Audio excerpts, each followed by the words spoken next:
We are on Antalya Diplomacy Forum, and I have the pleasure to be here together with Valeria Giannotta, professor of the Observatory on Turkey, from the Italian Center for International Politics. Valeria, thank you for agreeing to speak to us. Thank you. So I just wanted to ask about the role of Turkey as an effective international mediator.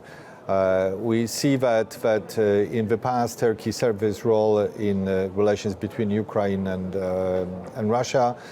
What we see in these days is probably Turkey's attempt to become a mediator in between the United States and Iran. We had an Iranian deputy foreign minister here yesterday. Any thoughts on this, please?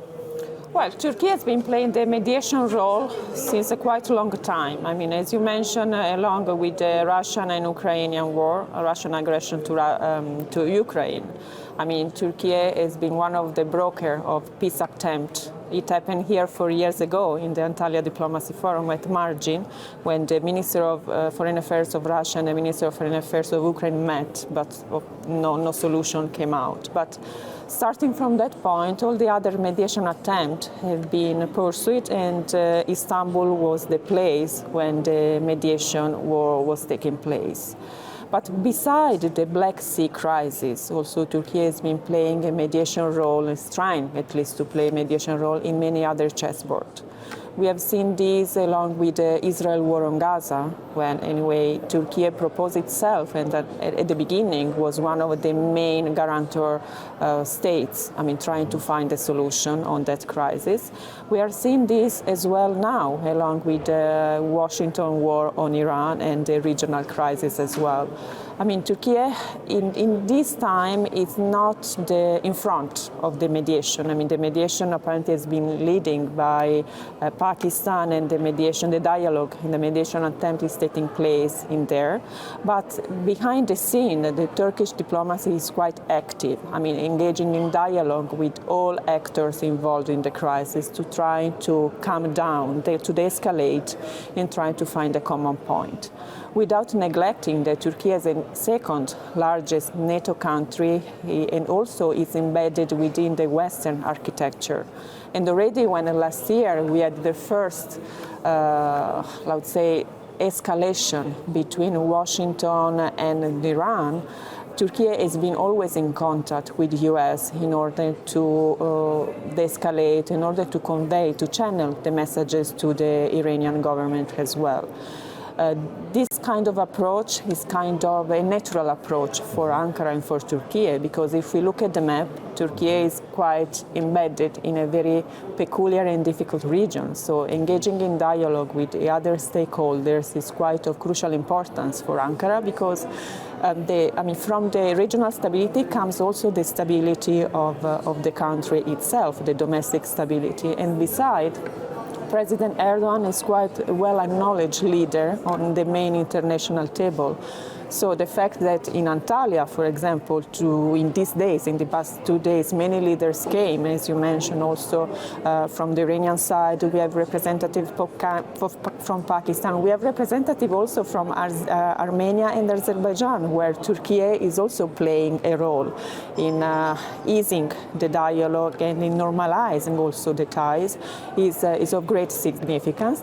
Being understood that Antalya is also the center of Mediterranean. So we have also this symbolic understanding and this symbolic meaning. So I would like to say that the position of Turkey nowadays is given by the geographical necessity as well, and by the institutional frameworks Turkey has been acting historically and also in the most recent time. Okay, I wanted to ask about the Turkish-Russian relations. I mean, we see a very strong Russian presence here in Antalya in particular. The Russian language is spoken all around. You have Cyrillics in the shops and restaurants menus. So would you say that that quite naturally Turkey tends to lean in the direction of Russia when it comes to the current conflict with Ukraine and also the current international relations? Also, on this issue, I think Turkey tried to have a balancing position between the two parts, between Russia and Ukraine. For example, Turkey kept the channels of communication open with Russia, while all the other Western countries closed any kind of diplomatic engagement. And beside Turkish Airlines, I mean, when the war erupted, was the only flight carrier that is still flying to Russia and from Russia to Ukraine. This is given, as I mentioned, by the geographical necessity where Turkey is living in, but also by the domestic interest of this country, because Turkey is pretty much aware of what does it mean closing the channel with Russia, as it happened in the past, in 2015, when the Russian jet was down by the Turkish armed force, and then we got a very long frozen period in the bilateral relations. But I would like to say that genetically and historically, in the most recent time, we have seen this kind of compartmentalized relations between Ankara and Moscow. Also, if we look at the mutual logic in other chessboards, such as Syria, such as Libya, I mean Syria before the current government, after Assad, Russia and Turkey were like fighting and supporting different groups. So they were siding on different and opposite interests, but they will be very careful in not cross the mutual line, so respect each other's space. And I think this is the key of the relations between those countries still nowadays, plus the mediation attempt made by Turkey. Well, Turkey is obviously quite an important actor altogether on the international scene. It also will be underlined this year with the NATO summit taking place in Ankara.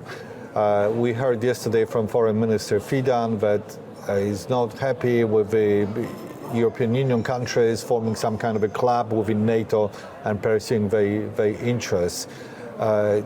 Is it something which you hear a lot here, that there's kind of a disappointment in the European Union attitudes in the context of NATO and transatlantic relations?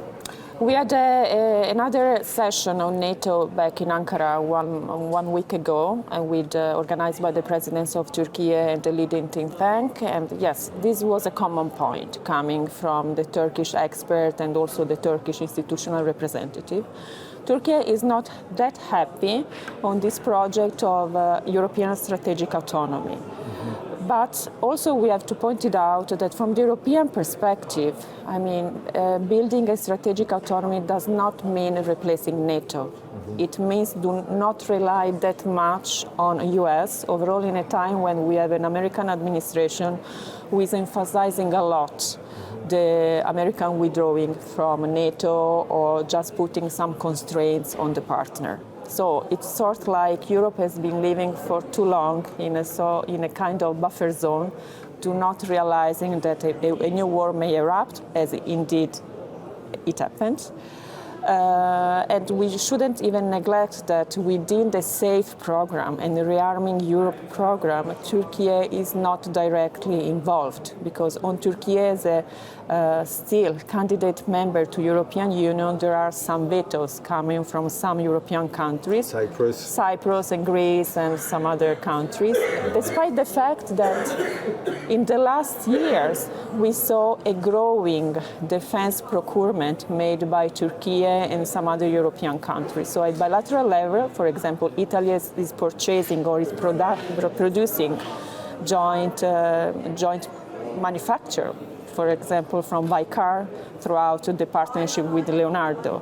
The same has been applied to Spain, for example, but at the bilateral level, this works very well. When it comes to the European framework, there are some constraints, there are some vetoes to cope with.